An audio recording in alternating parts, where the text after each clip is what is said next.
Duke, you suck. You shut your mouth!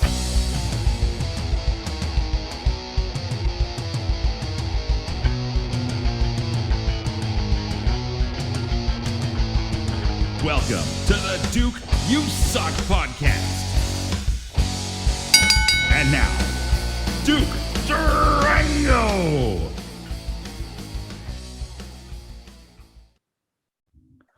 Hi, everybody. Welcome to the Duke You Suck podcast.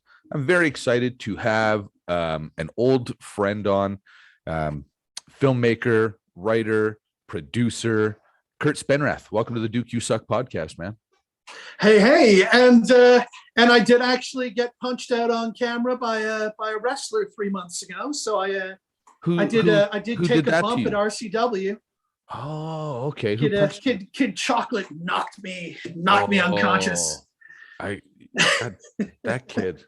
He's, man, I'm really impressed with how fast he's come along. Because when I packed it in a few years ago, he was just starting out. And now he's main eventing shows, he's helping produce shows, he's booking shows. Like, I'm really, really impressed with what he's done so far. Yeah, and that he's such a nice guy and just easy to deal with. So I'm a booster. Yeah, all the indie people out there that might be watching this somewhere other than Alberta. Yeah, Kid Chocolate. Yeah, book this kid if you can. He's great. Well, and I use the phrase, it's kind of people get grossed out, but I always say, like, yeah, I'm a big Kid Chocolate dick rider. Like that. I'm all in on Kid Chocolate. He's like you say, he's a great kid. But have you ever sat down and listened to his story? Like, I've gotten a bit of it. His first 11 years of life were in a refugee camp. Yeah, that would harden a lot of people, and it didn't seem to do that to him. Well, I mean, obviously, I didn't have an experience even close to being on that level. Right. But I was talking about I had a semi-hard childhood. Right. Where until about the age of 10, we lived below the poverty level. But I got to see my mother get an education and sort of climb the ranks, the more education she got. Yeah. Until by the time I was in high school, I was the product of like a pretty doing well middle-class family. Yeah. And I always think I had just enough poverty in my childhood to be able to appreciate how awesome my life is every day. You know what? That's and just true, enough privilege that I could, go to university and live a privileged life. So it's right. Get a good head. I always feel lucky start anyway. had. Well, and that's like I would say, and I say it on a certain level with some pride, because you dig yourself out, right? Like, my dad left, my mom had to work 2 jobs to feed 3 boys. She, like you say, she picked herself up. She didn't go to university, but she worked hard, man. Like, my brother was telling me a while ago, she worked at some like sheet metal place. And he says he remembers our mom coming home with, bloody hands because they were all cut up from working with sheet metal all day and stuff. And I was like, I didn't know because I was so little. And, I know the way you talk about your mom as well, which I really respect, because to have these strong female role models in our lives, you can't beat that. People, I've been accused of like, you just don't like strong women because some of my political views, which is the stupidest thing in the world, because my wife is the strongest woman I know. And my mom, you know what? My mom's, I'm going to call it 74. She's 5'2" if she hasn't shrunk. And I'm still a little bit afraid of my mom. And she didn't beat us. It's not like my mom beat us. But you know what I mean? She's a tough woman, and I'm proud. Yeah, and I think it's there's that certain generation of women that are just impressively tough as nails. And I hear what you say, that sort of seeing what female strength and resilience is from an early age does kind of set a tone for respect. Yeah, for sure. And it's one of those things, like, a great thing that I bring to the table is I feel fine being in a room with women that are smarter and more accomplished than I am. Yes. And being able to accept their counsel and their input without any tinge of toxic masculinity. Well, no, it's funny you say that, because I think it's really important to, even if you are somewhat of a misogynistic a-hole, to be able to listen to it from a female perspective, because like it or not, our brains don't necessarily work the same. So they work out problems, they work out, and they view every field of experience differently than any man ever would, just because of a chemical makeup on a certain level. So to me, it's like, if you're going to discredit these females in your life, or be threatened by somebody smarter than yourself, well, you're probably got deeper rooted issues than whatever that is. Yeah, and I mean, you talk about how different minds work. I'm a big booster for like cognitive diversity in the workplace. Okay. And that means people that are on the autism spectrum, Right. people that might be what would be considered slow. You know, you might want to be attentive to what tasks you give certain Right. cognitive styles, but sometimes having to explain what you're doing to someone that has, you know, different mental capacities is really, really useful to what you're trying to accomplish. Right. And just making your ideas understandable and accessible. Introverts, Right. you know, that's a different cognitive makeup. Oh, my wife has a friend actually who's she lost her job. And she's such an introvert. We're worried for her. And I know she doesn't watch, so I'm okay. But we're actually worried for her because we don't know if she could actually get through a job interview. Well, and it's one of those things, having the skill as a manager, director, employer, boss, whatever, to go, Right. what strength does an introvert have? Yeah. Those people are usually watchers. Right. And if you can get them one-on-one after a meeting and ask them what they noticed, it's amazing. It's amazing what insight you can get by Right. befriending an introvert. Well, because they have that ability to sit back and watch the room. They don't have to own it. Yeah, and it's someone like me that's a natural extrovert. It's amazing how much stuff you miss. That you Oh yeah, don't Johnny realize. Chuckle Guts over here, right? Yeah, until you talk to that introvert an hour afterwards and go, so what did you see there? Do you have any Yeah. Well, thoughts just one-on-one? and not only that, it's interesting to see how they'll point out your own behaviors. Do you know what I mean? Yeah. The stuff that you don't notice about yourself. Yeah, man, you never know how much you Yeah. do this until you watch a video of yourself in fast forward. Well, I didn't realize how much I say, do you know what I mean? Until I started doing this podcast. Yeah, You well, know? ghost movements, they used to call that in Oh. theater school. And Oh, it's okay. wrestlers should do this. They should watch themselves on fast forward and notice how many times they Oh, is that do okay? whatever their weird thing is. Right, watch for your mannerism. That's interesting. See, that, you know, that's where somebody like you, I think, is invaluable, because like a lot of us think, okay, I got to go out and cut a promo, and think that's all there is to doing it, is, you know, cutting a good promo.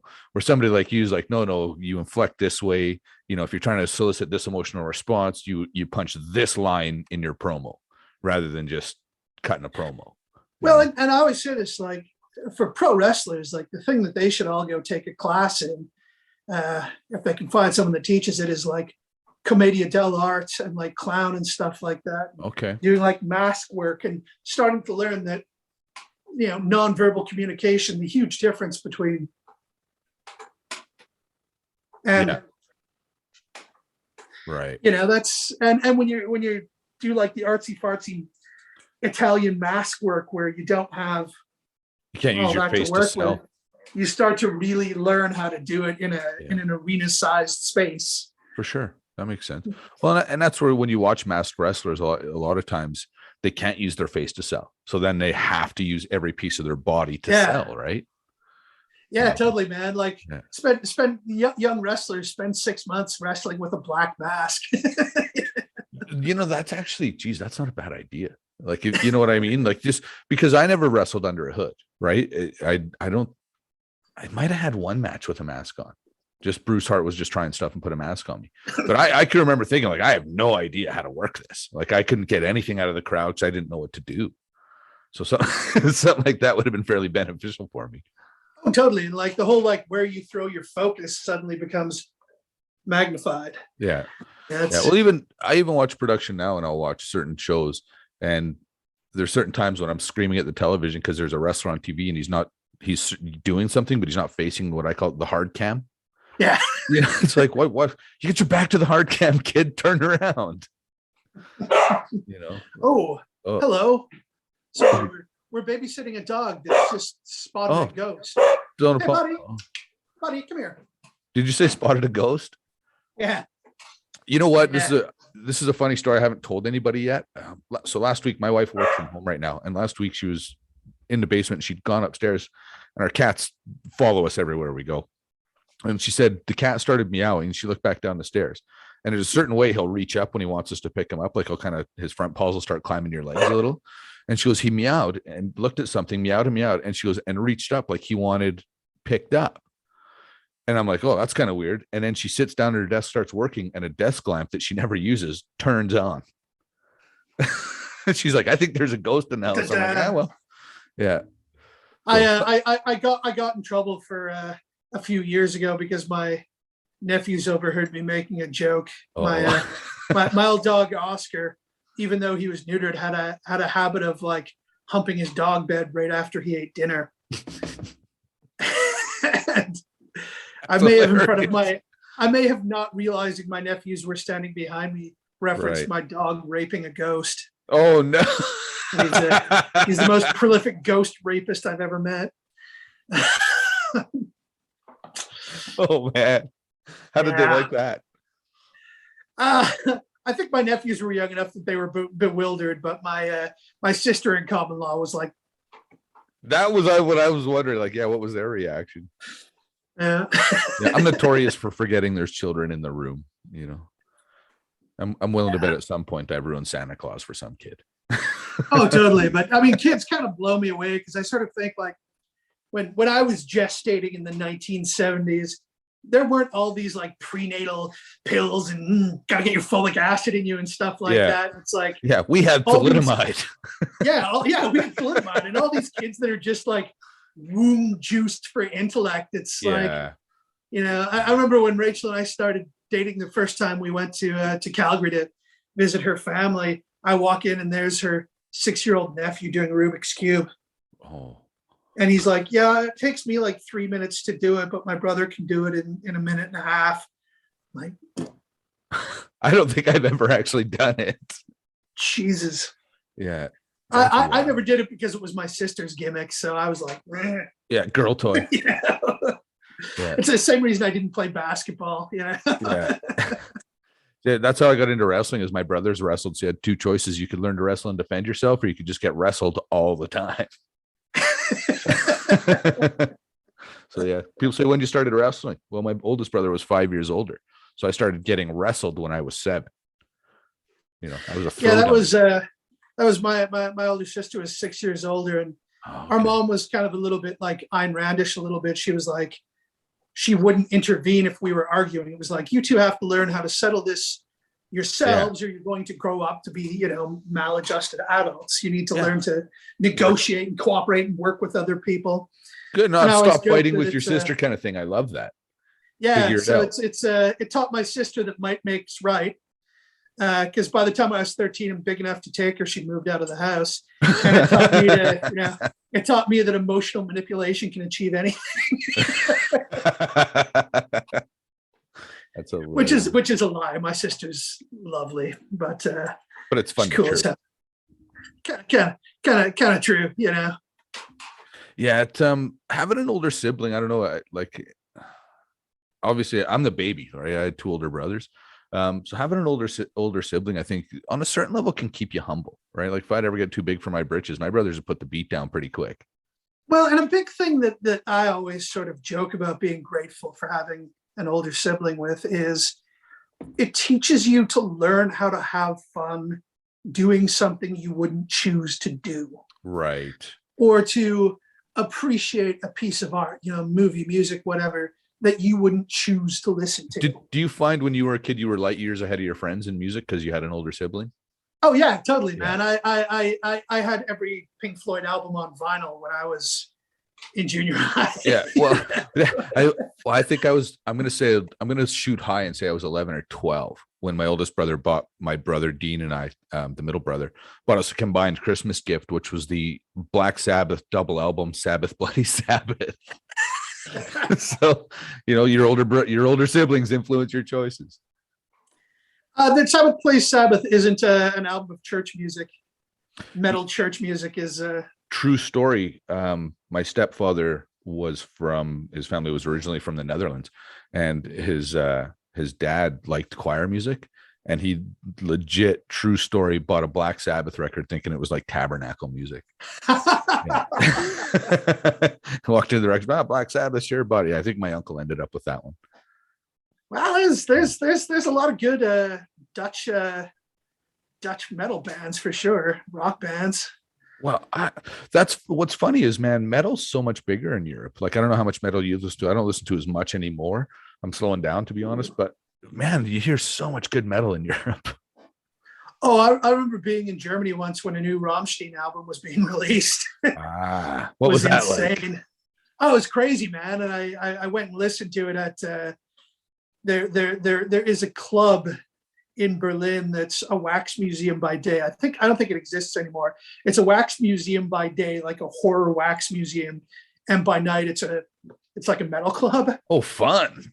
And it's a little bit seedy because it's like the last surviving Nazi bunker from the war that's been converted. So it's a bit Dodge.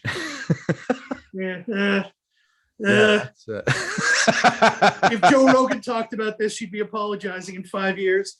But I went and loved it. So. You know what? I'm gonna be honest, man. I watch a lot of Joe Rogan's shit. I don't put a lot of faith in what Joe Rogan says because I don't take Joe Rogan seriously. He's a comedian. I listen to his guests. What are your thoughts on all of the shit like that? Because you're much more in touch with this stuff than I am. I'll freely admit that. So you're somebody I'm interested to hear your opinion. And please know I will not battle back. I'm not here to debate you. I want to hear. No, feel free to battle back. I know you like it. I like to think that all of my opinions can be assailed. It's the problem that I have with so much American news media is that they debate issues. And it's either in an echo chamber or with a straw man. I used to joke about The View, where it's like, and now to attack George Bush, we have one of the most successful pioneering women in journalism. We have a Catskill comedian with 20 years of dealing with hecklers. We have, right. And then to defend Bush, we have the third runner-up on that weird voting people off of islands reality show. And it's like, man, like if I wanted to debate like the Iraq War, I'd be comfortable doing it with Christopher Hitchens. I'm right. Yeah. I don't need to. They all seem to attack something at its weakest point, and it happens on both sides, right? Everybody attacks it at its weakest point. Oh yeah, totally, and it's. Yeah, like I'm not going to go debate conservative philosophy with fucking Ben Shapiro. Do you know that? It's also I'll debate Ben Shapiro. Yeah, you could. I can't. I'll freely admit that. I do not have the intellect. But he's the classic like hothouse flower that I think if you were to debate an intellectual from the other side, he would be in serious trouble. Right. And it's test your mettle, and it's weird because in Alberta, I'm like Che Guevara, man. I'm insanely leftist, right. And in Toronto, when you move from Alberta to Toronto, you start to realize, oh yeah, I have a lot of like really like reactionary conservative opinions. Right. When the big scandal here was they wanted to build a casino in Toronto proper. Because there are no casinos in the city of Toronto. The closest one is Niagara Falls. Okay. And people were freaking out about this. And I was like, why do I think it's absolutely not a bad idea to have a casino in Toronto and try and pull a ton of money out of that into the city coffers? These things yes, people don't want to admit it. Like, we talk about the sin taxes, man. What's better for the government tax system than casinos and gambling? Do I like that it can somehow people get addicted to it? But no, I don't. But people are addicted to the alcohol and shit too. So and that's the thing is like a lot of my like lefty friends that support like safe injection sites and, you know, at the time legalizing marijuana before it happened, Right. and even legalizing prostitution, you know, harm reduction. And here's the thing is, license and I'm for all of these things. yeah, and I'm for all of those things too. And most of my lefty friends are sort of, you know, libertarian socialists, anarcho-syndicalists, you know, whatever. You know what that fancy, last word you said was. Yeah, whatever fancy $10 word you want to use. Right. They tend to be, you know, pro-freedom, pro-democracy Right. type of dudes like that. But for some reason, the casino thing, they were just blind to Really? and just hate it. And I was like, man, you want to talk about harm reduction? Like, yeah, let's have a city-owned casino instead of people going to weird basements in seedy neighborhoods to play poker. And that's, you know, it's always the argument, right? Like, do I want a Walmart into, you know, the argument is, do I want Walmart here to put all the mom and pops out of business?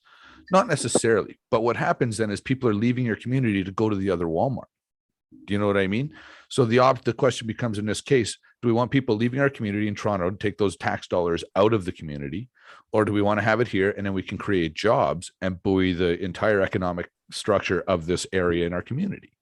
Right. Well, and that's the thing about, you know, the underrealized potential of democracy. We can vote to charge box stores a premium in our community. Right. And ask them to pay for the right to exist. But, you know, that kind of stuff is policy that people with way more money than I'll ever have will oppose with every. Yeah, you and I, we could have the biggest march in the world. We're not going to influence that policy. Yeah, totally. And it's, you know, and there's, you know, circling back around to the Joe Rogan thing, invidious equality, right? Like, I have the same freedom of speech as Rupert Murdoch. Right. But do I really? I don't own. Yeah, you don't have the Sky platform, News obviously, and Fox right? News, and you know, it's like saying when all men are created really equal, and then I see Brock Lesnar.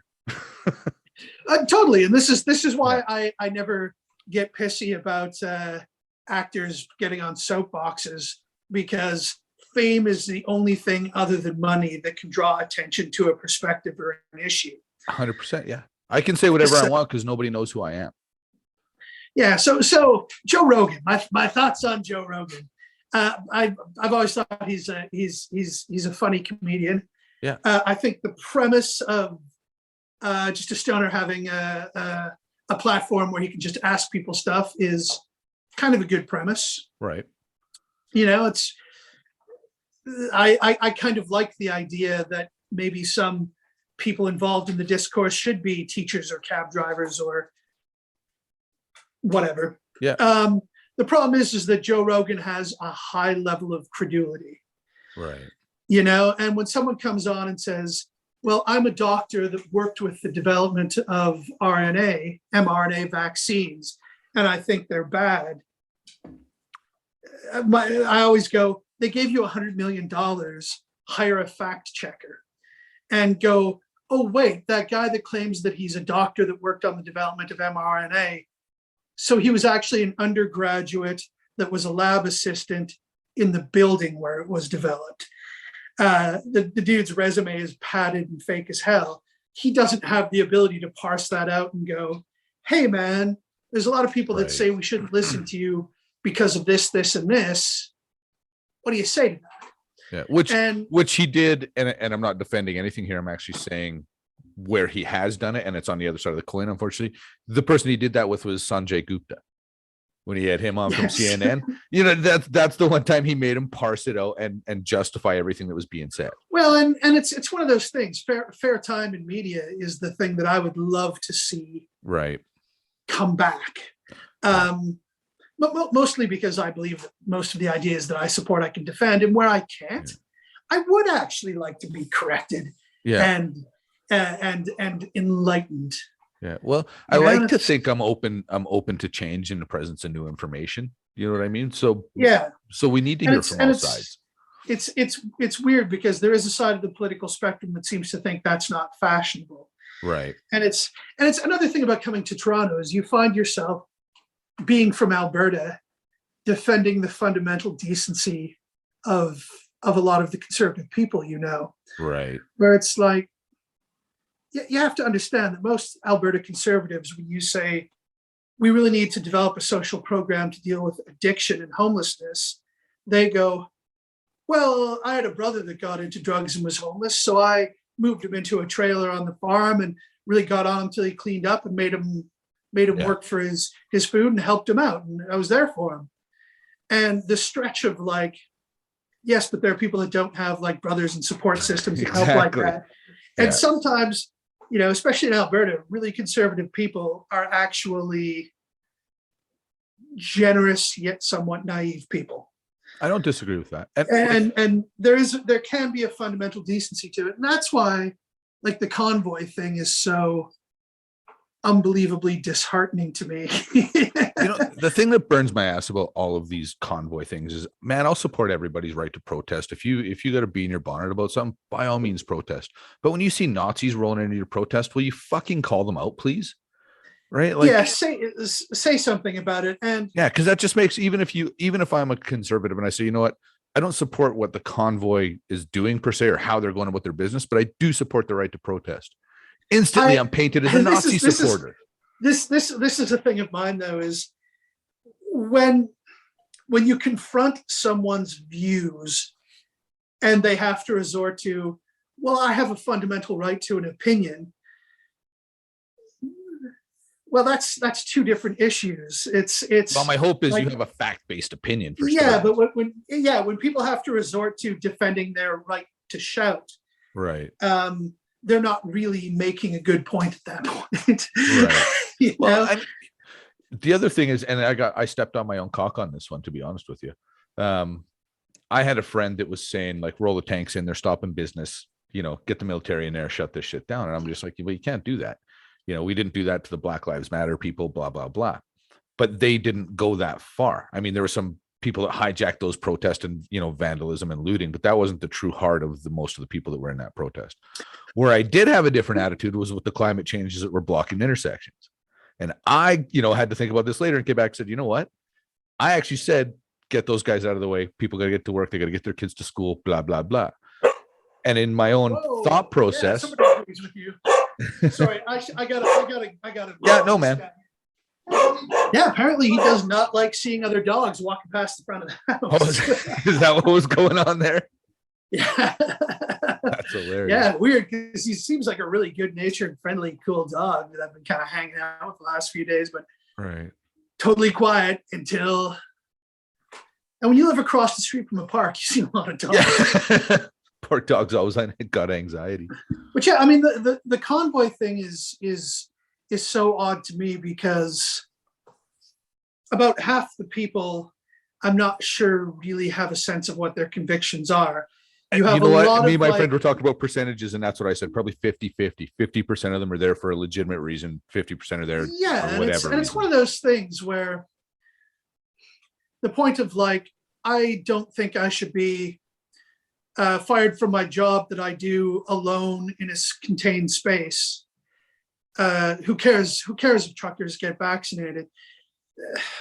There's maybe like a point to be had with that. Like it's not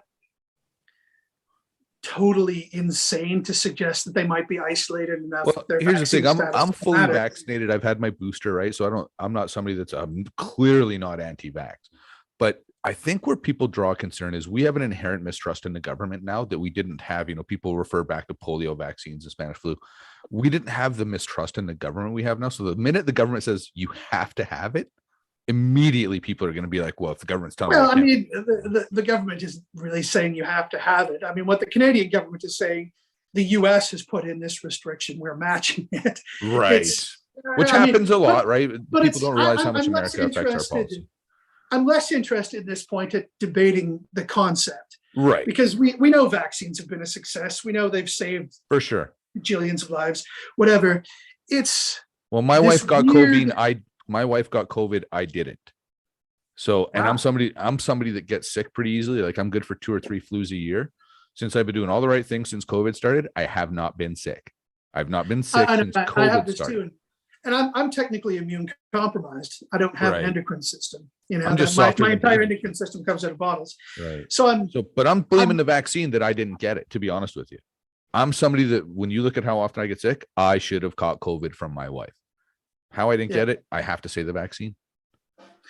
Yeah, but just the meta thing is, the meta analysis is, you seem to have a lot of American ideas, American talking points, American culture Right. that these people have glommed onto, and it's become a lifestyle and a style. And it's like they stood outside the fire of this Trump craziness and really wanted to be a part of it. Right.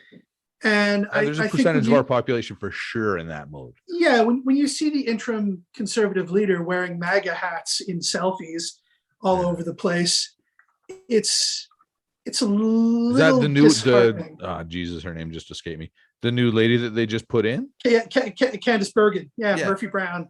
Yeah, that's There. I had to double read that when I saw it originally.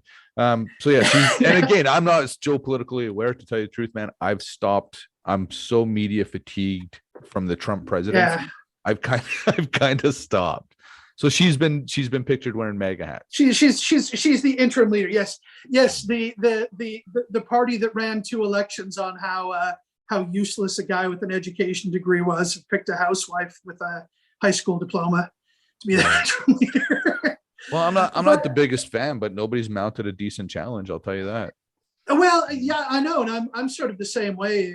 Is I'm not a fan of Trudeau, but I find that a lot of my Alberta friends hate him for exactly the wrong reasons.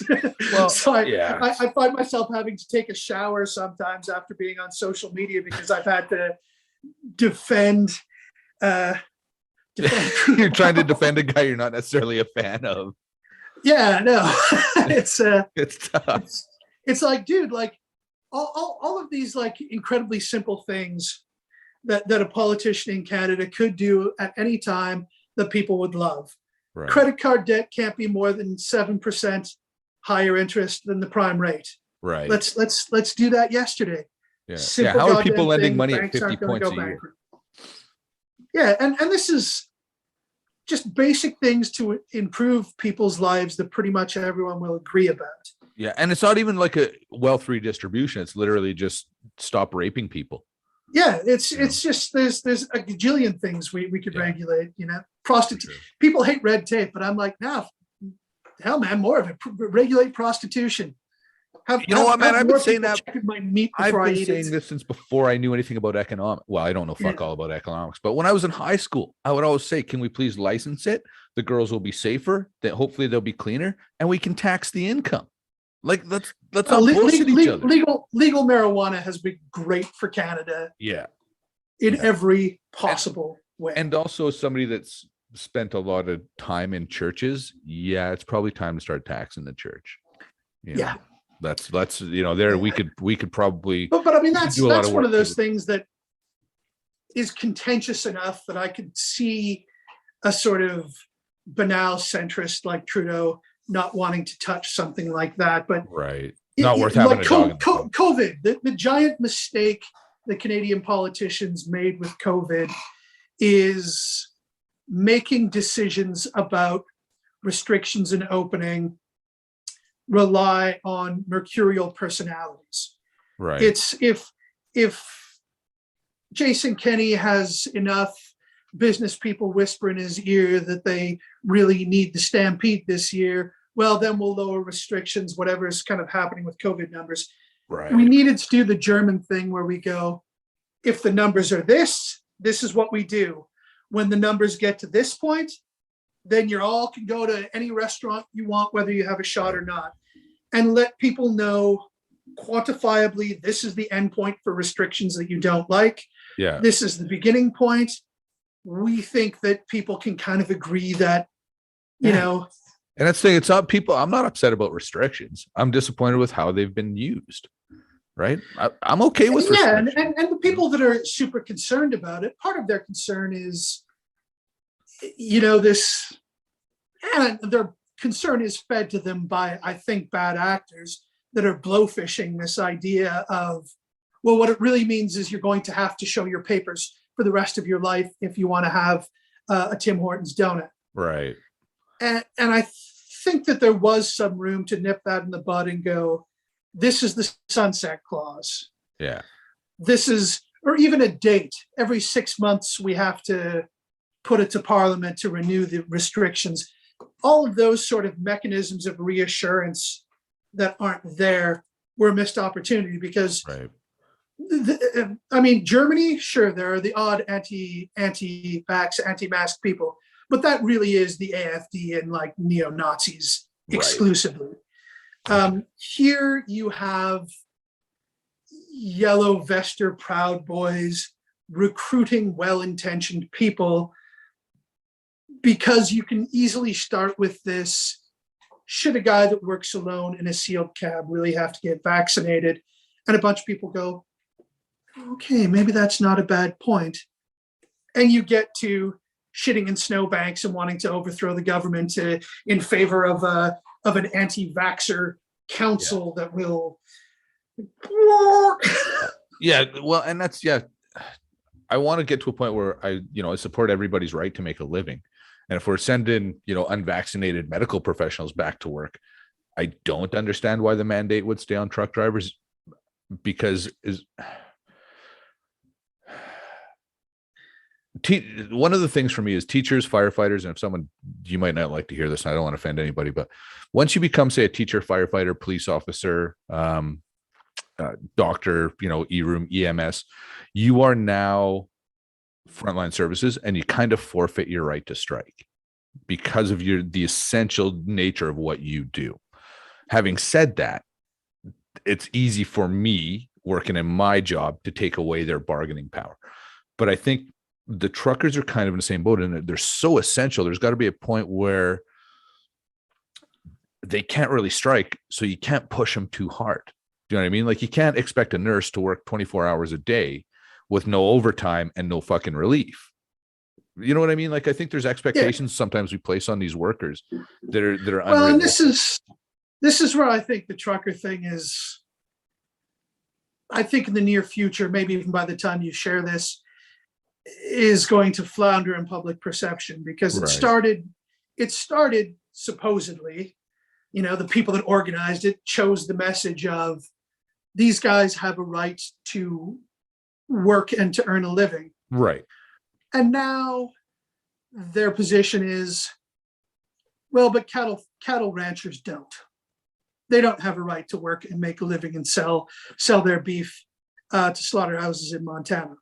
Because we're going to block the Coots border and we're not going to open it for anyone. And that's a point a friend of mine made to me the other night, right? Like, your right to protest only goes so far as it screws up other people's right to make a living or, work in a healthy, safe environment. But they're also, and it's weird because often this is kind of a separation between the left and the right in this country, is the value of sort of consistency with the message. I mean, put bluntly, the right wing's vision of ethics tends to be whatever is good for and helps my family, friends, and the people I love is moral. Right. And the left tends to go, whatever can create the fairest society for the greatest number of people is moral. And on the good days, those things overlap. Yeah. In a perfect world. In a perfect world. On the bad days, Jason Kenney's privatizing laundry service to Tory insiders. Right. And it's, graphing corruption of the highest order. Well, and let's be honest, it's union busting. That's essentially, and again, as somebody that's not necessarily pro-union, even I can fucking see that. Apple has a right to sell a phone for whatever they want. The workers don't have the right to sell their labor for whatever they want. Right. Well, see, and that's what I say, like, market dictates wage. But when you live somewhere in Calgary, there's a lot of jobs here, and you can maybe move around a bit. But when you live somewhere in, like, I have a friend who's a maintenance electrician in Nova Scotia, and the job he has is a good job. And if he loses that job, he can't replace it. So they can mess with him any way they want, really. So if he's not unionized as a worker, he's probably in deep shit. Like, you're an indentured servant at that point, Yeah. So it's, it's the never-ending race to the bottom, and And it's interesting to see this, because what's going to happen coming out of this pandemic, because it's sort of a historical truth that the original tradespeople's guilds and stuff like that started after the plagues of the Middle Ages in Europe, when the workforces were somewhat decimated, and suddenly workers went, well, wait a second, no, it's not that easy to find a guy that can put the wires. Yeah, I know what you mean. Do the equivalent of wire your house, that can make your cotton into cloth. Sure. That's not an easy thing to do. Or that's a skilled labor. Yeah, and it's interesting to see this now, because maybe it's not the easiest thing to stand on your feet for 8 hours in front of a fry cooking machine without losing your mind. Yeah, I did it. Or spitting in people's food. Yeah, I worked fast. When I was in high school, I went to school. I was on the wrestling team, and I worked at Arby's, and I worked at Baskin Robbins. My grades were dog shit, but yeah, but I mean, working in Arby's, man, like, well, maybe in Arby's because they're usually empty, but working fast food, man, that is not an easy job. You know what? My thing was always, I think I started at that job. I was making $3.85 an hour, and it was always amazing to me and still to this day when I see it, what people's expectation is of that person working behind the till. You know what I mean? Or what they're like, you're buying a $5 hamburger platter. You're not buying this guy's soul. Just relax. Well, and I love the people who have been started talking about, should people be paid for emotional labor? And this is, the McDonald's thing is classic. Like, this person isn't just cooking your burger. They're also expected to smile at you and reassure you. Yeah. Tell you to have a nice day and give you sunshine. And it's like, man, that should come at a premium. Most strippers charge $20 a song for that labor. You know what? I would actually push back on that a bit, because you're in customer service. That's just part of the deal, right? So am I saying that you shouldn't pay customer service people more? Certainly not what I'm saying. But I'm saying, if you are in customer service, you should put your best foot forward. You're the face of that company. To me, that comes a little bit in pride in your work, and pride in what you do should just happen. I shouldn't have to pay you to take pride in what you do. No, but we are realigning this idea that the value of the bicep and the value of the heart and the value of the head should be so differently valued. Right. There's logic in that. Like, if I'm shoveling something, I want $20 an hour. But if you're slinging burgers, I'll tell you that's a $15 an hour job. Right. Yeah, even though there's no less stress when it's lunchtime, there's no less stress. So when you're hammering as hard as you can on that cook line, than when you got to shovel a truckload of dirt. I'm a big fan of the movement now to say, if you think somebody is worth more than what you're charging you, just pay them that. Right. Yeah. Because we have a housekeeper that is completely happy to clean our entire 3-bedroom house for like $50, and it's like, no, we have to. You're leaving money on the table. We have to put a little bit more in that envelope that we give her. Whatever she values herself at, we have to help her learn that she keeps our shit together really well. One of the reasons I loathe this, fuck that. Yeah, exactly. And well, that's the thing. It's like, how much do you pay the lady? Not enough. No matter what it is, I can't pay it enough. Well, and even like, one of the things I'll say about Hortons, to your point, like, I know that person slinging that coffee is making sweet fuck all. So if I want to buy a $2 coffee and leave that person a $5 bill, that's my prerogative. Where Hortons as a chain says, no, you can't tip our staff. That money goes to the Tim Hortons Kids Fund. That's not cool to me. That is not cool to me. Right? If I want to donate to your to your fucking tax relief, I will, because that's all that is to me. That Tim Hortons camp is a great thing, but I'm not big on donating. If Walmart wants to donate money to charity, do it. Don't collect $1 from me at the till, because you're getting tax relief on my dollar. And this kind of circles back to the whole freedom concept. There's a popular thing, I think, promoted by rich people in the United States. We all know who they are, the Koch brothers and stuff like that put money into this, that the only threat to your freedom as an individual is government. Right. And I'm like, no, man, Tim Hortons telling me that I am not even allowed to tip their employees if I think the weather is crap and I'm really impressed that they made it through the snow to get there that day. Exactly. Or they Um, served me with an extra big smile on their face. Do you know what I mean? yeah, They went above and beyond. whatever.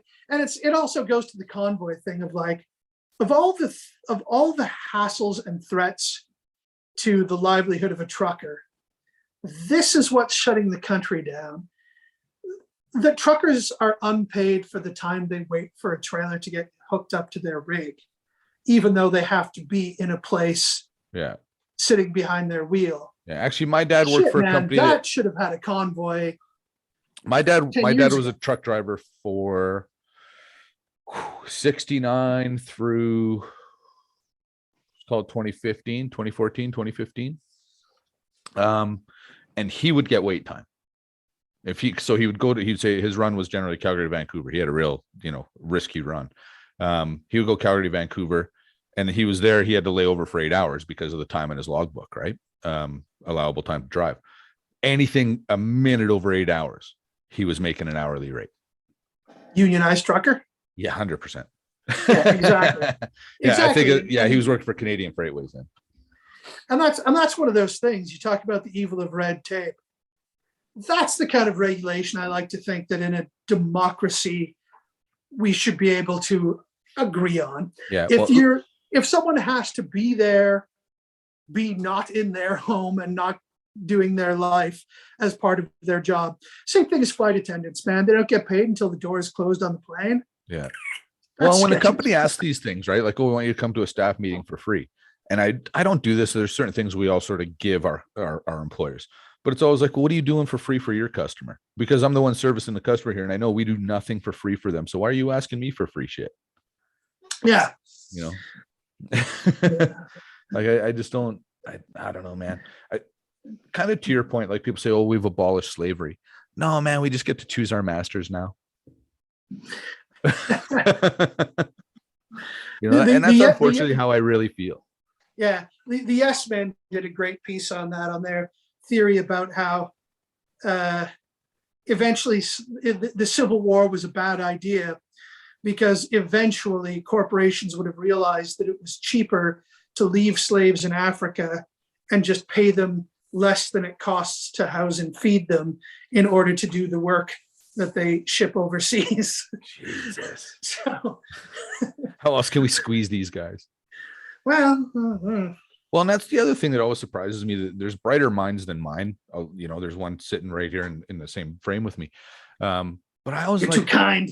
No, man. No, Kurt, I give you honestly. I'm not the one hosting the podcast. You're one of any idiot can do this. $70 microphone and a $30 camera, you're in. No, honestly, and I don't mind telling you this, you're one of the most intelligent intellectuals that I know personally. You know what I mean? So I read a lot of your shit you don't know. I follow a lot of your stuff, agree or disagree. I take a lot away from everything you say. Do you know what I mean? So you're somebody, whether you realize or not, is actually a big influence in my life. Thanks. No, and I'm not just blowing sunshine up your ass, Kurt. You are somebody that when I have an opinion, I will often come to your Facebook page to see what you're saying about it. So I'm not living in an echo chamber, because I know a lot of times we share a lot of the same goals, I think, but maybe different ideas on how to get there. And truth is, you have ideas on how to get there. I don't. And so I'll often succeed. Like, man, he's got an idea. Any idiot like me can point out a problem. Guys like you seem to have solutions, and that's a big difference to me. Well, and this is why I've never deleted someone from social media for disagreeing with me. Yeah. Even if they get a little crazy on me. Yeah. Every now and then we get snide. every now and then I have someone really go off on me, but I still don't block or delete them. Right. Specifically for that, because I also delete the cookies and the history on my devices fairly religiously, because I don't want to go to websites and have them know what I want. Right.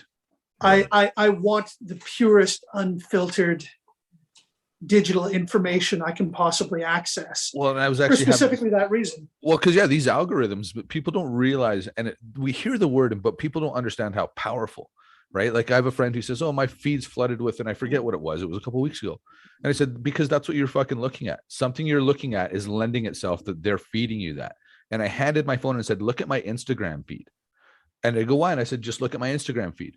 And they looked at it, and it's pro wrestling, Olympic wrestling, and Bernie's mountain dog puppies, because that's what I looked at. Really and truly, people were howling at my Instagram feed, because it's like, what is it? The last one made the promo. Oh, I love burner puppies, man. They're the cutest. Oh yeah, if I'm having a bad day, I watch burner puppies. Well, and it's if we're having a wandering conversation, it's interesting. A lot of people sort of a few years ago, when some public intellectuals raised the alarm, started worrying about the singularity. What happens when machines can suddenly think and decide they want to control our lives, and Skynet becomes active and all that kind of stuff. And how scary is that? And it's like, was Elon not in on that part of the conversation? Yeah, and it's like, man, do you think that when you apply at a bank to get a mortgage to buy a house, that it's a kindly banker that wants to hear about what kind of person you are? That guy's reading your entire file. A machine algorithm, you have no idea who wrote it, you have no idea who adjusted it, that goes, and a machine decides whether or not you get to own your own home. Exactly. Like, yeah. Well, even I went in to see a guy about some financial planning one time at TD Bank, TD Canada Trust, which I tell you right now, worst bank in the league. Oh yeah. Yes. And he was asking my wife and I, and again, in fairness to him, I was uneducated on the question, so I didn't know how to answer it properly.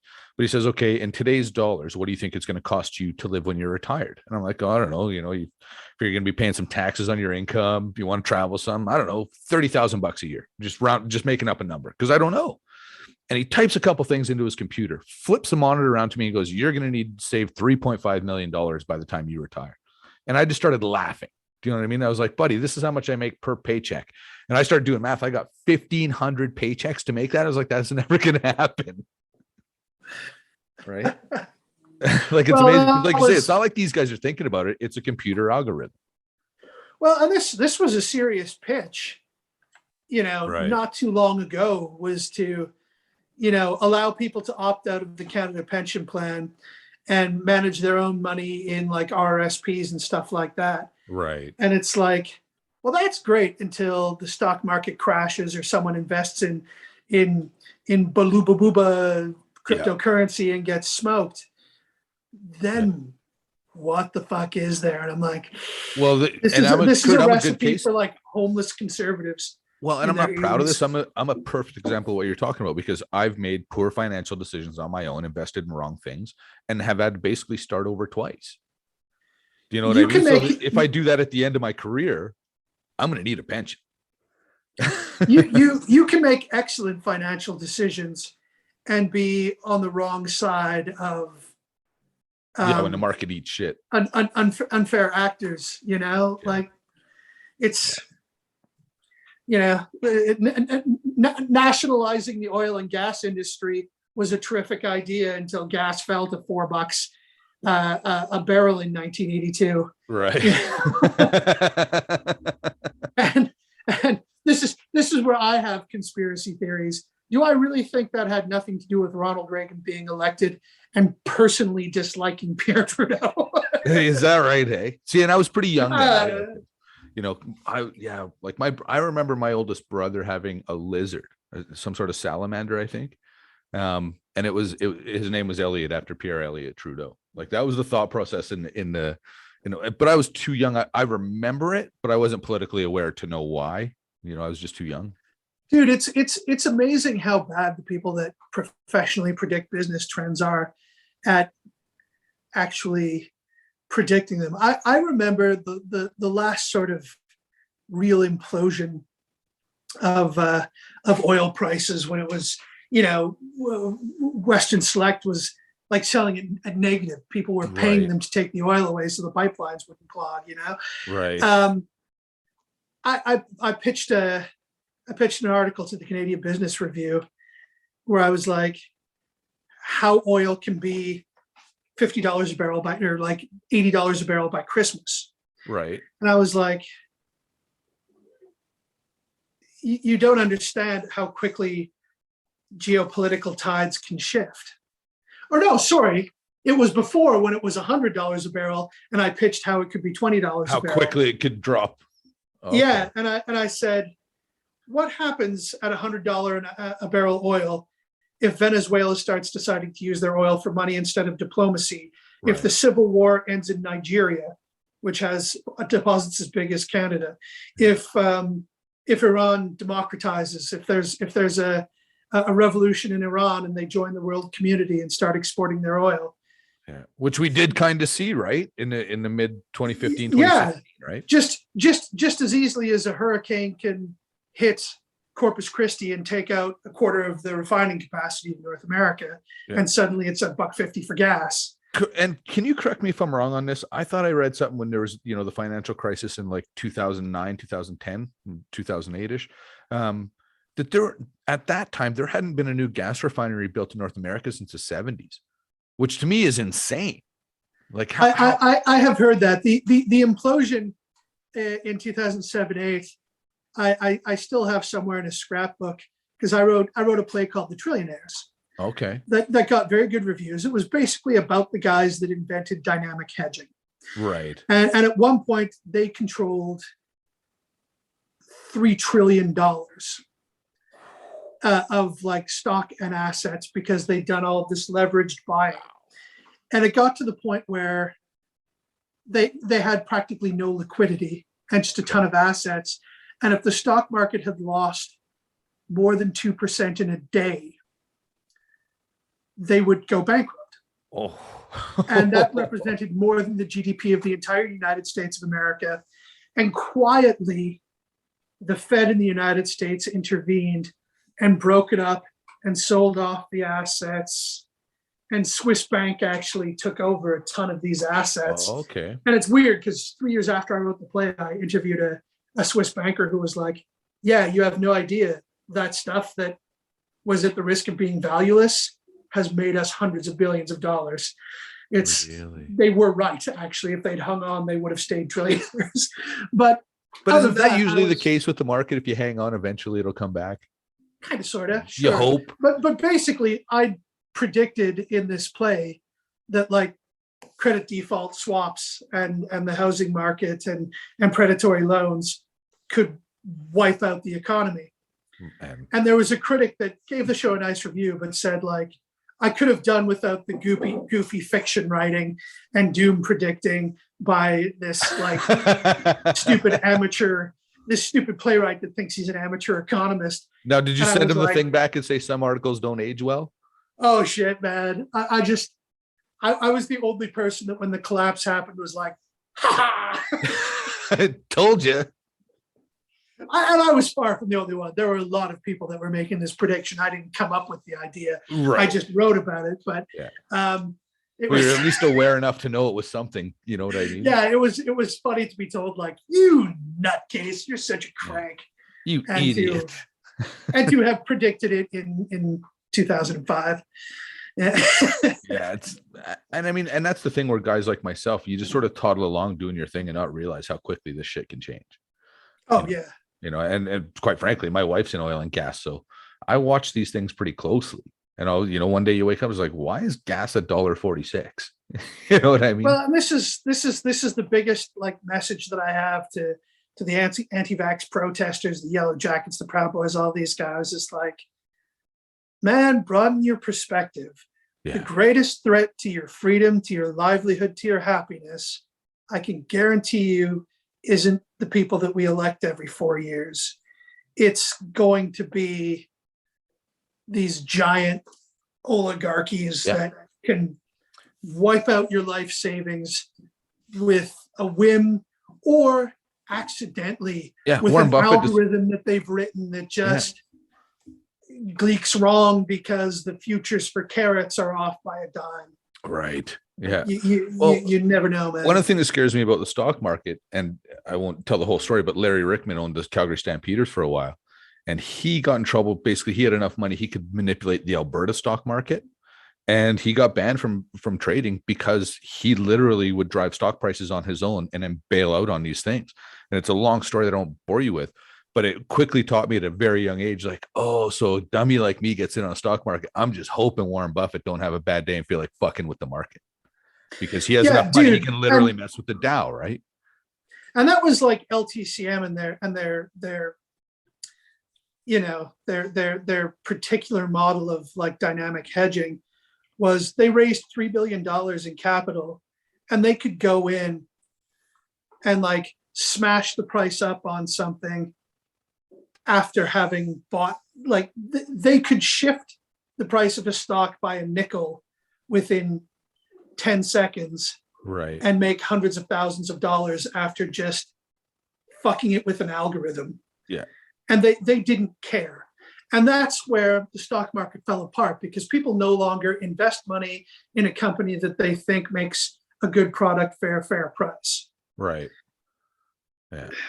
Yeah, because a stock market in principle is a good idea. Debt in principle is a good idea.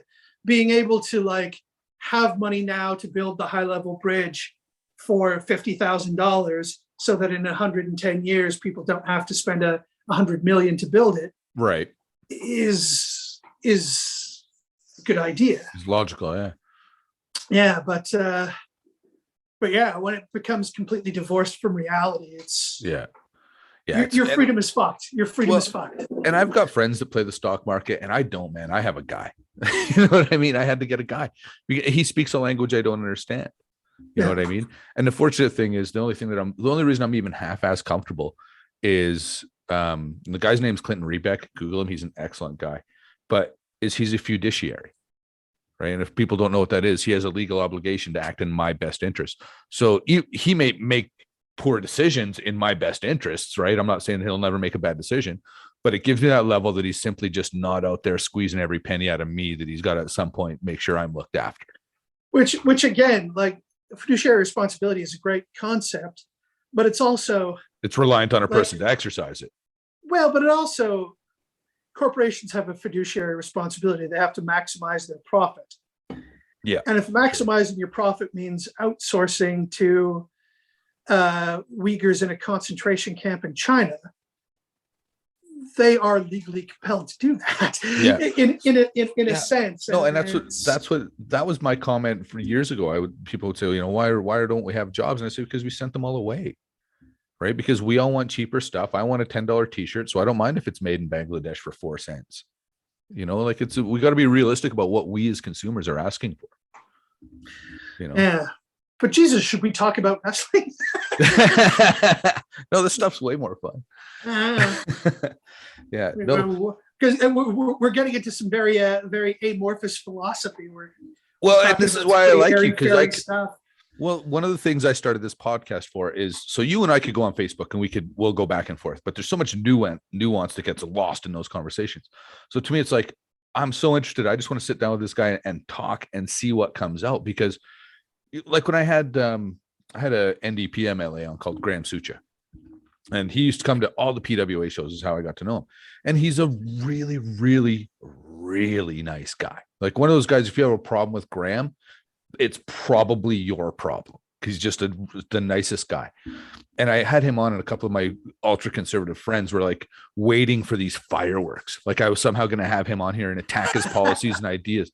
And it's like, no, man, I have people on. So I have people on this program that A, I want to hear their stories, and B, I can learn from. Do you know what I mean? Like it's because I'd have these conversations with, and they're so hard to have because I'm so in the middle of, I'm so fucking socially liberal, but I'm so fiscally conservative. You know what I mean? Like I want the injection site. I want fairness across the board, but I also need the casino to pay for those things. But you also want the 5.6% economic growth that the NDP government has in BC because you're fiscally conservative.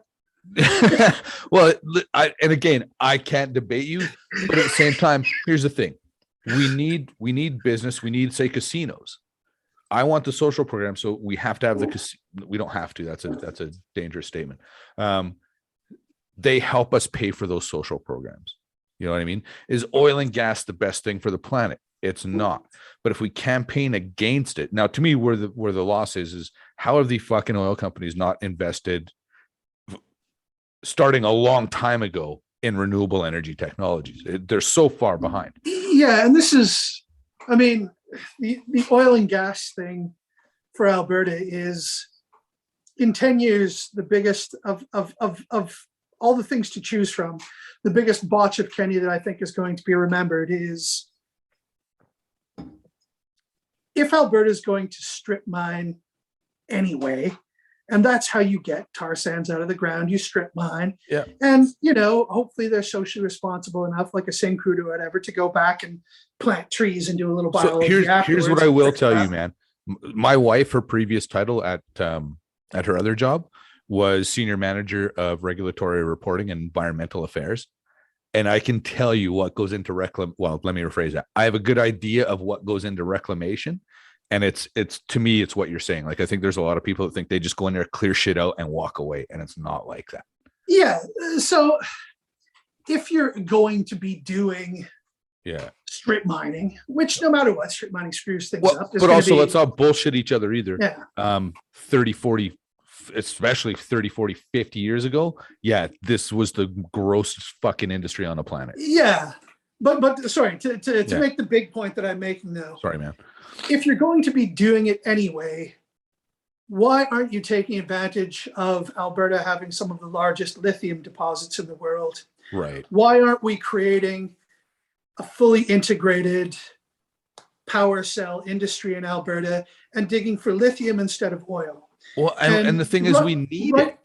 Yeah, right now, as much as I crap on Trudeau when I'm talking to my progressive friends, the federal government did come forward in the last budget. I don't know if this is Trudeau or Chrystia Freelander who came up with this, right, with some serious money and some serious leverage behind diversifying Alberta into being a lithium superpower. Right. And the people that are digging for stuff can dig for lithium as easily as they can dig for tar sands, oil sands, bitumen, whatever people's fifis want to call it. Yeah, whatever Silcat. Sorry, I know there's a lot of I don't. Here's the dig for stuff for snowflakes about the T word, bitumen, whatever you want to call it. Yeah. And Alberta and Kenny are just not getting on board with that, and just don't want to do anything other than maintain the interests of a circle of friends whose money is in oil rights. But it's not even the Kenny government. Like, I know when my wife was with this other company, they had invested, and to some people it doesn't sound like a lot of money. To me, it's a fucking fortune. Well over $2 million trying to do a carbon capture gimmick in Manitoba. And the government in Manitoba, they want the industry, they want the stuff, but they didn't know how to license it. And it took, they fucked around for 2 years trying to figure out how to do this ground carbon capture, this great technology that was really going to help. And the government in Manitoba, which unfortunately is a total bust. Yeah, and I don't know anything about it. Again, Kurt, please don't hold my feet to the fire. No, I mean, but I'm just saying there's certain points where the government gets in, it steps on its own cock with regulation, right? And it's like, if you want us to do it, you got to help us. As a good Albertan, I really was like, oh man, just let that work. And it's when it was just like, nope. The first pilot project they did released more carbon than it sequestered. Is that right? Hey, okay. Yeah, it's heartbreaking. But it's one of those things. Like, I'm not down on the dudes that are trying to dig for stuff for a living. Yeah. Like this is the thing, is a lot of this is reduced to you're either with us or against us or whatever. It's like, no, man, I'm like, let's play some 3-dimensional chess here. Let's talk about is there something better they can dig for? Right. That only digs it once. You have a carbon footprint when you dig it up, not when you burn it, not when you and the rest. Not the whole way down the line through. Yeah. You don't have to inject it with weird chemicals in the refining process to get it in a pipeline. You're not using extra gasoline to refine your gasoline. Yeah, exactly. It's you pay the price up front, and then hopefully and now, like lithium cathodes, there's recycling technology that's coming online, which has been the big argument against lithium batteries, right? What do we do with the battery?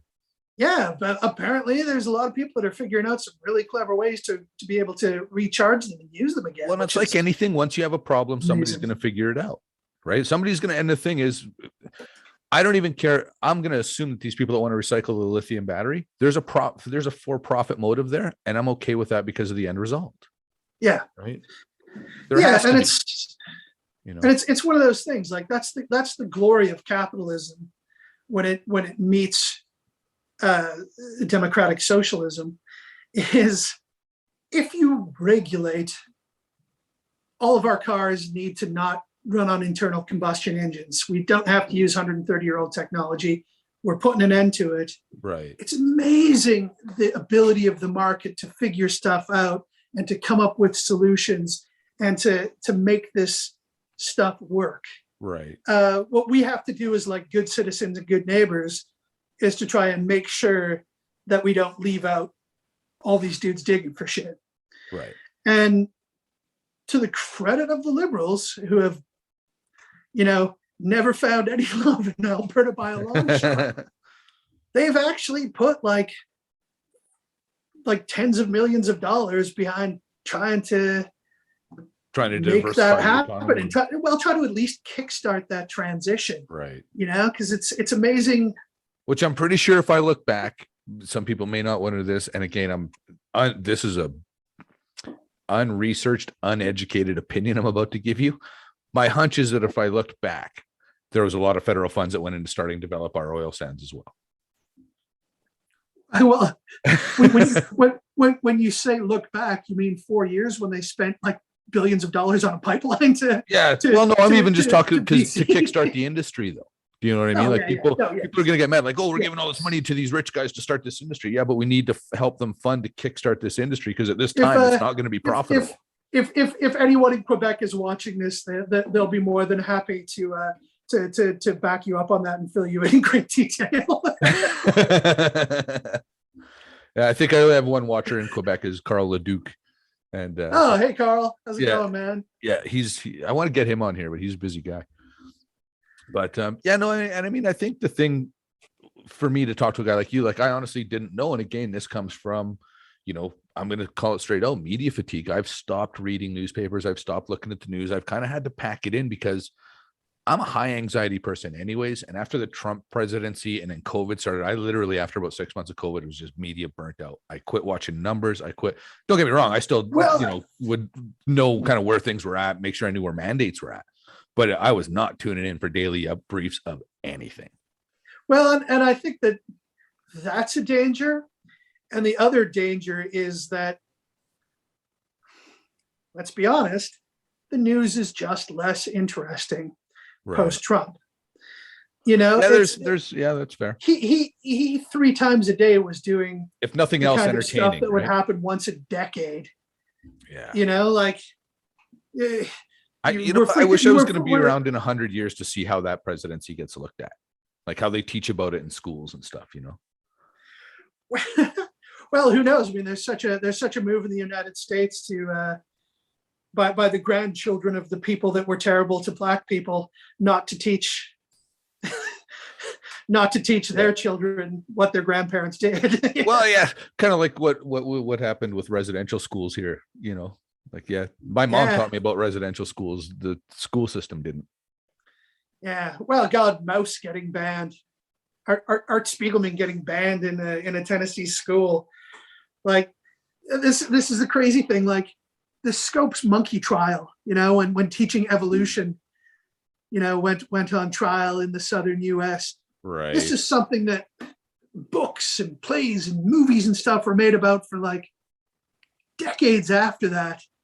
That shit's happening like 3 times a week right now. Right. Do you know what I found is an odd shift? And I'm interested to hear your thoughts, whether, because it could just be from my perspective, right? But to me, when you go back, it was always the conservatives that wanted to ban everything and burn the books and keep everybody down. And keep everybody down. Yeah, that's the right term for what they were doing.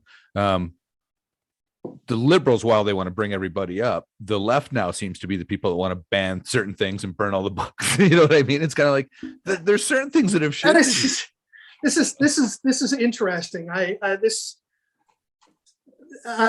was lecturing in Europe about just before COVID, 2019, and because he was all over the place in the media, during the Q&A, someone asked me about Jordan Peterson.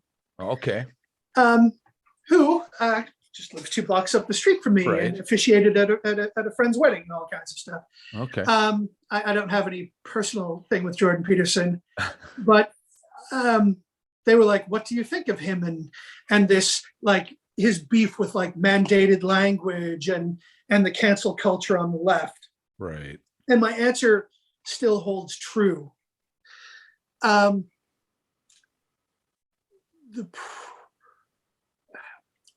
problem that he's diagnosed is identity politics. Right. And there's 2 important misconceptions that he has about identity politics that have since gone on to a lot of people on the right having. Identity politics is not in and of itself bad. First of all, it's how a lot of different groups got civil rights. It's Well, isn't how women identity got the right to vote, gay people politics got the right to identity at marriage. its core? Yeah, black people were recognized as human. Right. All of that. 2, it's not fundamentally a leftist thing. Right. Leftist issues are manifesting in it, but this is Ayn Rand. Leftist ideology is motivated primarily by solidarity. It's about saying, I'm not a mine worker, but I will stand up for the rights of them to be paid a fair wage for digging coal. You know, Right. that's where socialism started, is with solidarity. Identity politics is, and this is the word for Ayn Rand's philosophy and for all the people that have followed her footsteps, rational self-interest. It's about saying, I'm me and I want this for me right now. Right. Okay. Which is right-wing ideology. Right. And I'm sure there are some people in like BLM and whatnot that might not like it to be framed that way. But that's the basic truth. Yeah. And as far as like Peterson's beef with mandated language around trans people, I always had to roll my eyes because mandated language exists everywhere. It's called professionalism. And if you're a university professor and you're giving a seminar and you say, I'll take a question from the shifty Jew in the 3rd row, Yeah. you have to expect there's going to be some social price to pay for that, and that you're going to be called into the dean's office, Yeah, for and they're sure. going to say, did you call one of your students a shifty looking Jew?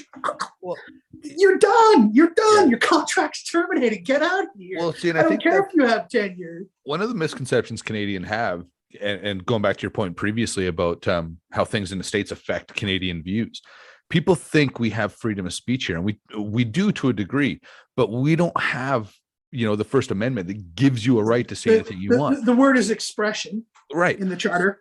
Okay. So, but at the same time, none of that gives you freedom from accountability or repercussion.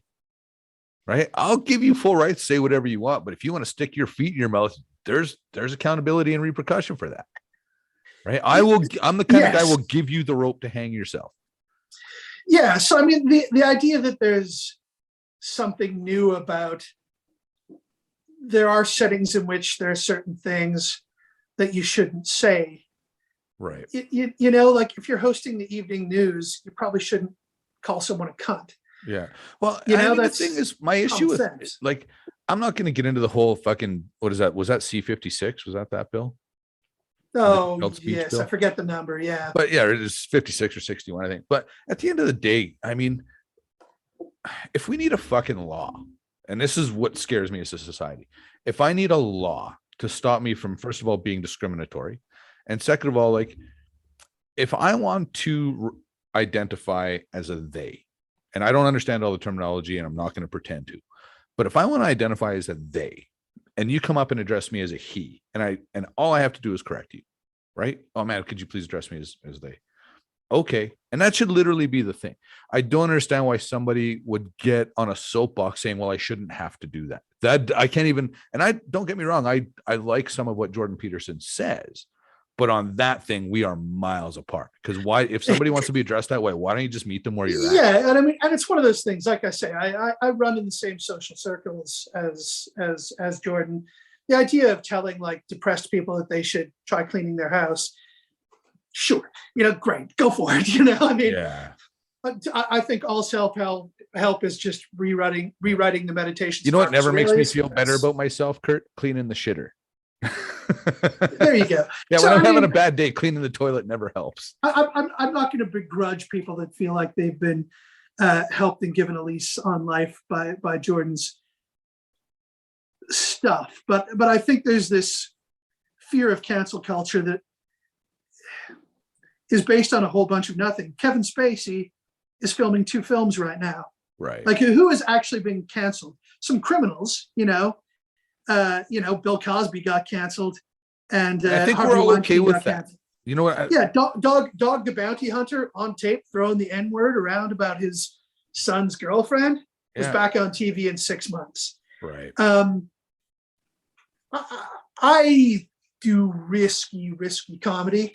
I still feel like I can say pretty much anything. And it's weird because when I started university in the 90s, there was political correctness, and there was this. It was just coming in. It was just becoming a big thing. Correctness.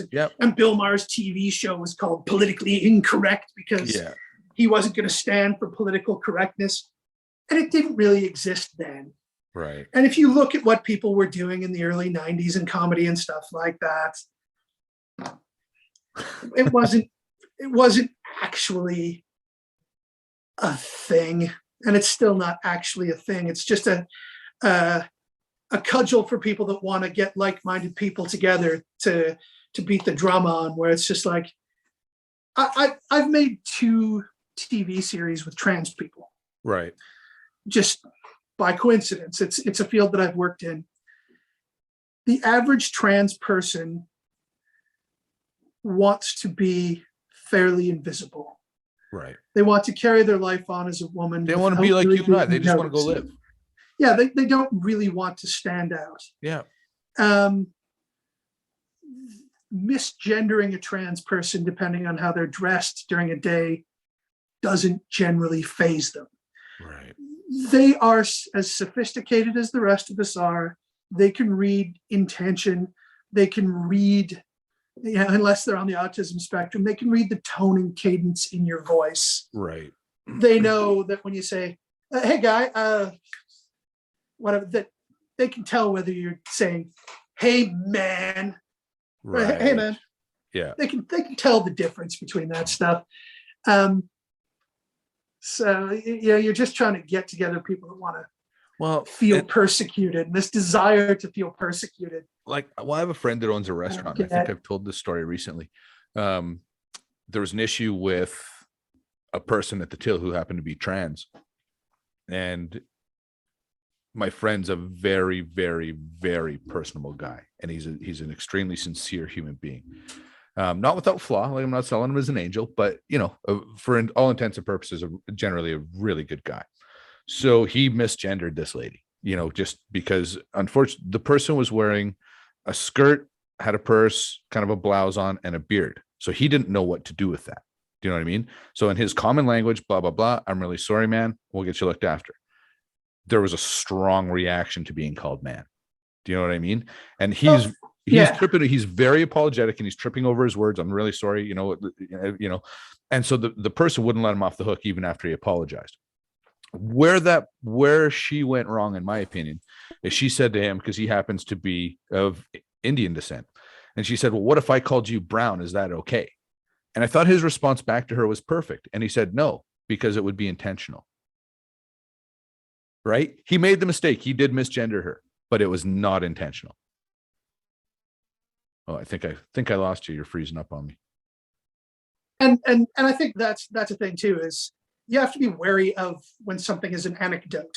Right. An anecdote is kind of the opposite of data.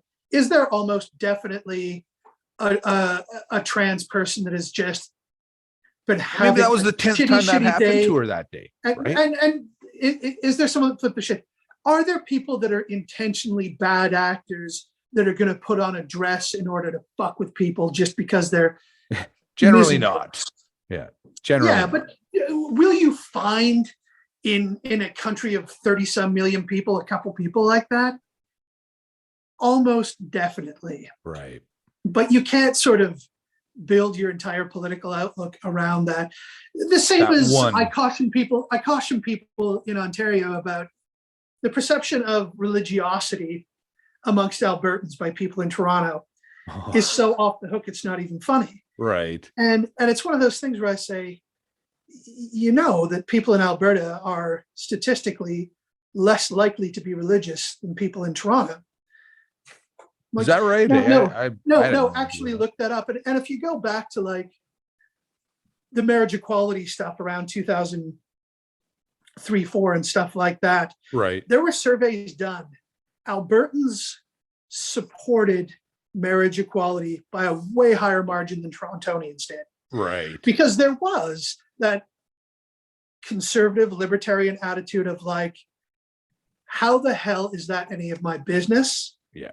And if marriage is like a contract, in no other realm of my life do I think the right to what kind of a contract you make should be regulated. Why would I think that about marriage? And there was massive support for that.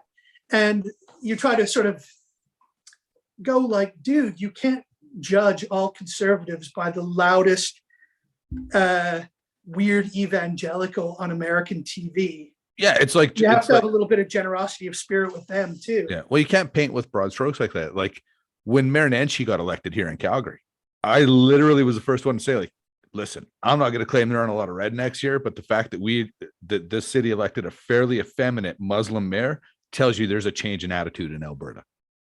And it's also one of those things. I'm not sure if there's a change in attitude. Like he was good for the entire country, right? And when it came to improving preconceptions, and I thought this when I made Queen of the Oil Patch about the first transgendered oil executive to get their own TV show, I was like, for part of the audience, this is going to change their understanding of trans people and broaden their horizons. But I think for an even larger part of the audience, it's going to change their perception of Fort McMurray. and which is important to see big rig guys being totally cool with this. Yeah. And having a good attitude. And well, the thing is, like, I don't care if you're male or female. I don't care how you identify, because we got to, I think MLK said it best, right? Judge a man on the content of his character or her character. That said, with Queen of the Oil Patch, the one thing the network said, well, two things. They censored two things. They didn't like us showing drugs or alcohol because of the network it was on. Right. But the one thing they censored is I wanted to send the access trans character to a remote work camp and have them log on to Grindr. Oh boy. The gay Tinder, and see how many hits they would get at night in a remote oil camp. Very interesting. That would be the answer is surprisingly a lot. Is that right? Hey, and I think it may actually be that sort of like institutional, isolated pseudo homosexuality. Yeah. That goes on in those camps. Well, people would always ask me, like, when you were that wrestling, got censored though. That got censored hard. Well, see, and to me, that to me is an important thing, because it would, if we could put that out there, maybe it normalizes it for some of those guys that feel like they got to kind of hide things. I don't. And I liked doing that on TV, going, these are dudes. Yeah, like, they're just guys, man. Yes, there is a higher incidence of just like that toxic proud boy. Yeah. I'm gonna park my truck at the border and fuck the cattle farmers. Like there's a higher incident of that there. Right. But it's still is dudes trying to make a living and feed their kids, like this has always been my philosophy too. And for right or wrong, whenever I see somebody, and I'll use homosexuality as the example, when I'm sitting in a room full of guys and, the subject comes up, or, a gay person happens to be on television or in a room, the guy that pipes up the loudest, I always look at that guy and say, you probably have tendencies. You know what I mean? Yes. And it also gets back to your whole thing about, do we really need, if we need to have a law about not having hate crimes against trans people, maybe there should be a law or whatever. Like, yeah. It's amazing that you would even need a law like that. It's that same thing with like bestiality. I don't really need a law to tell me not to bang a sheep. I shouldn't, right? Like, because I'm never going to do that. It should just be inherent. Like at gunpoint, it would be a real 50-50. Yeah, like sometimes you have laws where I seen a comedian once, and I think he was in Florida, and I do not want to botch how I say this. Oh, manatees. Okay, so he's walking on a beach in Florida, and he sees a sign that says "Please not." Sometimes the sign suggests you into doing dumb shit, and he's walking. He says, "I seen the sign that said please do not ride the manatees," and he goes, "Wait, you can ride those things?" You know, he had no intention of doing it until he saw a sign telling him not to do it. Well, and that's one of those things, Jeff. It's my same as my critique of religion. You know, it's just like, how do you be moral without the 10 Commandments? That's just sort of like, well, you know, the famous Hitchens thing, like, I do rape as much as I want to. I do kill as much as I want to. Well, I guess I do kill as much as I want to, which is 0, you know? Right. Yeah. Sorry, rape is a bad example because that's no, but there's isn't a commandment. Like, well, I'm on the kind of the spectrum of, on a certain behaviors are learned, good and bad behaviors, and certain things are innate. Like you say, to rape isn't a learned behavior. Not to lie is. And the reason I say that is when a little kid gets in trouble, you know, did you break the lamp? You never taught your children to lie. But you ask your kid, did they break that lamp? I guarantee they're going to tell you they didn't the first time. You know? Yeah. This is, you're opening us up for a very deep dive on that, because for me, it comes from the Catholic concept of original sin. Well, the presence of lying in children, is that lying, or is that them still trying to master certain things like object permanence and stuff like that? Right. Is that active learning, or is it really lying, or is it both, or is it you know, how, because it might not be lying in what like, yeah, I mean, what's the word I'm looking for? It's lying. Is it lying in the intent? Yeah, is it the sin of lying? Right. So to speak. And yeah, we're looking at the action, but that may not be the intent. Well, I mean, and that's why, you know, Catholicism, Islam, and many other religions sort of hold that you're incapable of sin before the age of 7. Which, you know, for Catholics, that's when you have your first communion, is at the age of 7, and it's the age at which you are the age of accountability. Of sin. Yeah, the age of accountability. You know, I would put that to like 25. For me, yeah. Oh yeah. You know, most of us are idiots until at least 25. Yeah, but you know, the thing for me is, and a few of us are lucky enough we get paid to be idiots well into our 40s. Well, that's people say, why did you wrestle till you were, you know, till you were 48? And I said, because I could. It was like being in a boys' club. I never had to grow up. I was, you know, call it what you want, but I got to go and work out my stress in a very, you know, quote unquote safe environment and entertain people. And it was the best thing ever. Like, it was, you know. Yeah. Why didn't you keep going till the age of 68? Blue Demon is still out there. Yeah, you know what, man? Convince me he's a day under 60. Well, I wrestled the Cuban assassin when he was 58. True story. So I'll tell you, dead honest, I wanted to go out first and foremost on my own accord. You know, I'm obviously, it's no secret to you, I'm good friends with TJ Wilson, who had a neck injury that you know, shortened his career. And that was a big thing for me, that somebody that I respected, and I just got goosebumps thinking, so I hope I don't get emotional. But somebody that I respected and admired and had done as much as TJ didn't get to write his final chapter, and it bothered me. And it's still like, I'm getting goosebumps telling you about it now. It bothered me. So I wanted to make sure that I could write my own chapter. And the other thing was, I wanted to stop wrestling while the phone was still ringing. You know what I mean? Yeah, I didn't, you know, on a certain level, maybe in some eyes I did overstay, but I stopped wrestling while the phone was still ringing. In fact, in full honesty, and I'm not saying this to pump my tires, I got an email from somebody 2 weeks ago asking if I was willing to wrestle. You know what I mean? So it makes me happy that I didn't quit while I was beyond usefulness. Well, this is to re-schematize the TJ thing, because I had this, you know, crazy career transition 10 years ago, where after a quarter of a century of being a professional actor and having a blast doing it and performing all over the world and stuff, I stopped. Right. And became a TV writer, producer, director guy.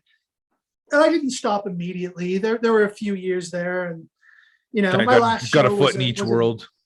My last show was a nice big hit. I got to do, a dream part of mine was kind of where I finished off and stuff, and got all the 5-star reviews and shit, and it was nice. And made people freak out in the theater. Dude, that's still my last one is one of my favorite performances, because there was a woman that got so scared that she dug her nails into her hands until she bled. I full on stigmatted someone in the audience. And that to me, man, people don't understand. They say, why do you act, or why do you wrestle, or why do you do this thing? Because I can create an emotional response in other people, and you can't. Yeah, it's no amount of money could pay what I get from that. It's amazing, but the continuity of being a creative individual, and the continuity of like imagining for a living, empathizing for a living, all those things that I loved about that, I haven't stopped doing. Right. And I think the cool thing for TJ is the creating and the art form. There's a continuity for him. Yeah. And I think like, good for him, like lucky for him. Yeah. And he's so passionate. He is. Him and Natty are so passionate. And do I have days where sometimes watch something where I'm like, oh man, like I got the itch, and someday might I get the itch strong enough that I'm like, I'm back. Yeah. Then I'll go for it. Yeah, that could happen, but it's not tragic for me that I'm right. Theater to me is so when I was in college, I think I had to be in a musical. I mean, that's 25 years ago. I think we had to be in a musical as part of one of our programs. Do you know what I mean? So, but after wrestling, a gentleman named Alan LaBeouf, he wrote a couple plays and talked me into being in them. And I thought, okay, I'm going to get done with wrestling. Maybe this is my way of, not staying in the spotlight, but kind of continuing that creative outlet. Yeah. And I found acting the most horrifying thing in the world. Like, and I didn't have stage fright. Like, I wasn't scared to go on the stage or anything. But once I got out there, man, I was so scared, because I didn't realize how live theater worked. The only live theater I'd ever really seen was on television. So when you lost your line, somebody would whisper your line off to the side. Well, that didn't happen. So I was on stage with this guy. I'd never acted really before. I'm on stage with a guy who's a really good actor, but apparently notorious for not actually knowing his lines. And I didn't know that. So he botches his lines in his first full-on dress rehearsal. And Kurt, it was a disaster. And from that day forward, like what I did is we were in a scene that had to have, there was a lawyer, so there's papers on the desk. So I put all the script as those papers. So when he'd fuck up his lines, I could actually have so I could know where to pick up my line, because he didn't know his.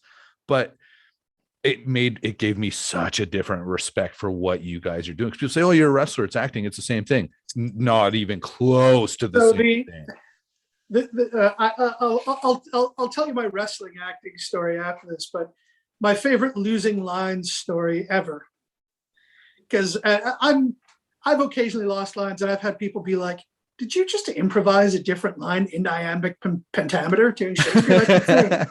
Like you improvised that line. It was the wrong line, but it was actually in meter. Yeah. But my favorite time ever, and it was terrible, because I was doing a show with Trevor Duplessis in a world created by a drunken god. And we were touring Europe at the invitation of the Governor General. Oh, fun. Shoo thing. Right. And we were performing at Theater Epsilon in Prague. And the way they do it there is, above the stage, someone has translated the entire script, and they have a surtitle. So it's like opera, where people watching the play, and if their English is okay, they can mostly get it, and then check in if they're getting lost, or people can read the whole play while you're doing it. Right. And it's weird, because we'd been doing that show for like years at that point. And if somebody fucked up a line, it was pretty much always me. But after this flight, and sobering up on the plane, because the embassy had gotten us passes to the Air Canada Lounge with the free whiskey, so we'd sober up on the plane and all this stuff. all of a sudden, my scene partner looks at me and just says, "The wrong line." Oh. And I have an idea of how to pull it back together. So I throw him a line that'll bring it back around so we can improvise it back into the scene. And then I notice out of the corner of my eye above me, flash, flash, flash, flash, flash. The subtitles are going nuts because the lovely, wonderful, glorious academic Claire Kozlinski, who's running the subtitles, Oh, no. is freaking out and has no fucking clue what we're doing. Where are you guys? And I'm like, and then you can kind of hear the audience going, Oh, because they can see it happening. About a third of the people don't speak a fucking word of English. And it's like, oh dear. Oh. And this is like, there's diplomats at this, like the president of the National Bank is in one of the box Of course seats, he is. and it's just going sideways. But we pulled it out and they were wonderful. We did 7 curtain calls. Nice. I insulted the president on the 6th one. Beautiful. It was, yeah, it was good. But on wrestlers acting, yeah. Let's hear about this. This is always an interesting thing because the few times that I've acted with wrestlers, they often are sort of like, they know what it's like when someone who's not a wrestler invades their world. That's how I felt. And it's weird because actors don't have that reciprocating thing. And I They're said, just sort and of I like, actually said that. I said, if you guys all came into our locker room Cool. and tried to wrestle, we would ostracized you. I told them Oh. flat out, it would be a completely different reaction than you're giving me right now. Oh, absolutely. And credit to the RCW guys for being so cool when I took a bump at their show. Right. They were all like, That's a good really locker room, nice man. and There's a really lot of positive really about good it. guys. Yeah. In the locker room. Really nice guys. Big Yeah. Jess, really cool guy. So props to those dudes. But man, I remember doing an episode of Mentors with Roddy Piper. Okay. And Piper, the premise of the show was that a kid had this, magic MacGuffin computer that could pull people from history into the present day to help him deal with his like junior high problems. Okay. It was a Disney show. Kind of cool, actually. And that episode was basically these kids were at an orienteering competition and went missing. And Roddy Piper was called back from the past and was Davy Crockett. Okay. Was who he was playing. So he was in this like full leather buckskin with a coonskin hat and stuff. And we're outside in the forest in like 34-degree summer weather. It was like the hottest like 3 days of summer is when we were out there shooting this. He's dressed like that. And basically every scene was like the guy playing the dad, Sean Johnson from Heartland, and I would like show up at a place where they'd clearly been and would be like, oh, they must have done this, and go off in completely the wrong direction. And then the kid and Davy Crockett would show up and get it right. Okay. And go off in the right direction. And we kept crossing paths on this like crazy adventure. And, I was the guy that Davy Crockett was way smarter than all day. Right. Story of my life. And Piper, what a fucking cool guy, man. He was a great dude. But he was so like, I can't let this thing down. I got to do this right. And you could tell that he had fucking worked his ass off on his character lines and stuff. And the crew were all like, should we take a 15-minute break and get Roddy out of that buckskin outfit before he dies? And he was like, no, I'm good to go. And like Sean and I were just like, we'd like to take a break and get some water, or we're gonna or by the 6th hour of filming, everybody's done. It's not going to be in continuity. Our performances are going to be terrible. But right, Roddy was like, man, that dude would have run till his heart exploded and he burst into flames. Is he that was right? like the hardest worker on set by a freaking mile. And having lunch for 3 days with Roddy Piper. The stories you man. must have heard. Oh, Jesus. I wish I'd gotten to work with that dude because his stories, and this was at the time, and this was years ago. This is when he had just signed his deal with WCW, $1 million, to do 4 matches and an extra 6 TV appearances that were non-wrestling. Wow. 10 appearances. That's a good contract. 100 grand an appearance was what he was getting. Yeah, that's And far he was- cry from the $100 I was getting. Yeah, and his wrist was really fucked at the time too. Right. And I remember this is like the sad thing about Piper, because he was, yeah, I haven't read the book that his kids wrote. I should, but I'm sure this story's in there. He had actually been like a competitive bagpiper and had played at Expo 67 Okay. with his pipe band and was legitimately a really good bagpiper. And his entry to wrestling was, he was like basically living on the streets in Winnipeg. And there was a cop that kind of worked at like the youth drop-in center that came in and was like, we had a guy who's had car trouble on the wrestling show here. Is there somebody that's willing? We'll give you $50 to come in and just lose to a guy. Just do whatever the guy makes you do and lose. It'll just be a couple minutes and we'll pay you, because we can't cancel this other Right. known guy that we're like bringing in from the AWA or wherever to come wrestle the local wrestling show.